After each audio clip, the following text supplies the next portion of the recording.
You see, what the Empire also introduced was a new concept, race, even though scientifically that doesn't exist. Well, surely that wasn't new. If someone went to 1500s Africa, they must have been able to tell the difference. Yes and no. Whilst that's true, what colonisation did was it ranked races. Some became seen as better than others. I don't understand. That's what racism is. But why would the British do that? Because it meant they could rule the world without a conscience. What would that mean? Well, for starters, it made people see themselves differently. Take Frantz Fanon. Wasn't he the man on the train? The man who said, the child said to me, "Oh, look, there's a nigger."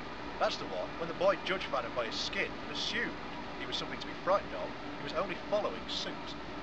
You mean he'd been brought up to think this? Exactly. So how's this connected to the Empire? Because you're starting to see the internalisation of imperial values. It is programmed into us from a young age that non-whites are different. So whites are actually brought up to fear non-whites? It's a mix of fear. They're strong and primitive, and also desire. Desire? Whites need non-whites to be stupid and inferior so they can rule over them. Almost like it's that duty to. It's their burden, a civilising mission. It certainly takes the sting out of ruling over them, doesn't it? Definitely. So, even though race doesn't exist scientifically, it exists culturally, because racism also exists. Yes. It's starting to make sense. The Empire impacts on my life because it influences the way that I think about myself and race itself. We're still not finished. Come on. Okay, so the Empire's legacy is in the minds of white people. Is that all? Not exactly. Imagine the Union Jack flag. The Union flag? What about it? It's not just a flag, it's a symbol. Of what? It depends who you ask. To you, it's a flag of Britain. But it's also on the Australian and New Zealand flags. Are they British? I don't know.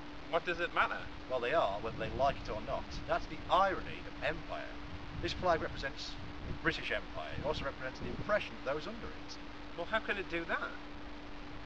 It's what Ferdinand de Saussure calls signs in semiology. The flag is the signifier. What it is signified changes in context. So, a flag to me is a symbol of oppression to, say, an Indian in past centuries. Exactly. The Union flag is also used as a symbol by the far right. Why? To signify what exactly? The glory days of empire, even though the glory days were reserved for the rich.